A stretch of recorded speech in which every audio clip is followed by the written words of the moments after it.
Bismillahirrahmanirrahim. Assalamu alaikum students. Today is Thursday. First, pick up your pencil and write the date on the right side of this page, 30th of July 2020. आज का हमारा सबक है बेमिसाल साथी। बेमिसाल साथी हमारी कॉपी का सबक नंबर 2 है। बेमिसाल साथी में हम पढ़ेंगे हज़रत अबू उबैदा इब्नुल जर्राह के बारे में। हज़रत अबू उबैदा इब्नुल जर्राह नबी करीम सल्लल्लाहु अलैहि वसल्लम के सहाबा इकराम में से एक हैं, जिनका असल नाम आमिर था।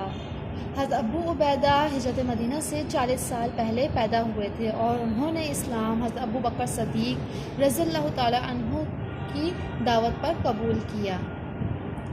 आप रज़ियल्लाहु ताला अन्हु उन असहाब में शामिल थे जिन्होंने जंग बदर में हिस्सा लिया। आप रज़ियल्लाहु अन्हु उन 10 सहाबा इकराम में से भी एक हैं जिन्हें नबी करीम सल्लल्लाहु अलैहि वसल्लम ने दुनिया ही में जन्नत की खुशखबरी सुनाई थी। हिजरत मदीना के बाद जब नबी करीम सल्लल्लाहु अलैहि वसल्लम ने मुहाजिरीन और अंसार के दरमियान भाईचारा कायम किया तो हज़रत अबू उबैदा इब्नुल जर्राह का भाई अबू तलहा को बनाया गया था। मुख्तलिफ़ ग़ज़वात के मौके पर आप रज़ियल्लाहु ताला अन्हु ने बेमिसाल बहादुरी का मुज़ाहरा भी किया और हर मौके पर ही उन्होंने नबी करीम सल्लल्लाहु अलैहि वसल्लम की हिफाजत की ज़िम्मेदारी भी बहुत उम्दा तरीके से पूरी की। आप रज़ियल्लाहु अन्हु का लक़ब अमीनुल्लाह था, जो कि उन्हें रसूल अकरम सल्लल्लाहु अलैहि वसल्लम ने अता किया था।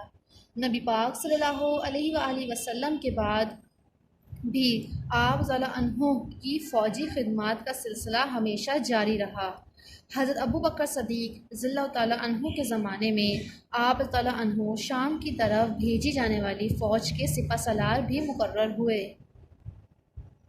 और हज़रत उमर फ़ारूक के दौर में भी आप रज़ियल्लाहु अन्हु ने शाम को फ़तह किया और फिर वहीं वो ताउन की वबा में मुब्तला होकर वफ़ात पा गए थे।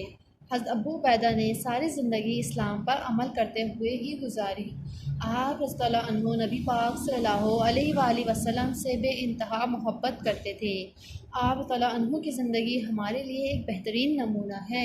ओके स्टूडेंट्स, ये आपका व्हाट्सएप ग्रुप के ऊपर प्लानर आ चुका होगा, जिसके हिसाब से आपने अपने पूरे वीक का काम मुकम्मल करना है।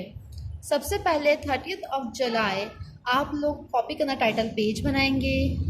31st ऑफ जुलाई आप लोगों को मुश्किल अल्फाज दिए गए हैं 10, जिन्हें आपने साफ़ सुथरे तरीके से साफ़ सुथरी राइटिंग के अंदर कॉपी के अंदर लिखना है। फिर ईद के बाद आपने 5 अगस्त को सबसे पहले अल्फाज मायने करने हैं। अगेन 5 अगस्त को ही आप लोगों ने अल्फाज दिए गए हैं जिनके जुमले बनाने हैं। 6 ऑफ अगस्त आप लोगों को सवाल दिए गए हैं जिनके जवाब आपकी वेकेशन फ़ाइल के अंदर मौजूद हैं, वहाँ से देखकर आपने इन्हें कॉपी में उतारना है। 7 ऑफ अगस्त आपको बुक वर्क दिया गया है। ये काम आपने बुक के अंदर ही करना है, सफ़ा नंबर 13 के ऊपर। ये काम आप कॉपी के अंदर नहीं लिखेंगे, ये आपका बुक का काम है। और फिर 8 तारीख को आप लोग स्कूल काम चेक कराने के लिए कॉपीज़ लेकर आएंगे। तब तक के लिए अपना ख्याल रखें। अल्लाह हाफ़िज़।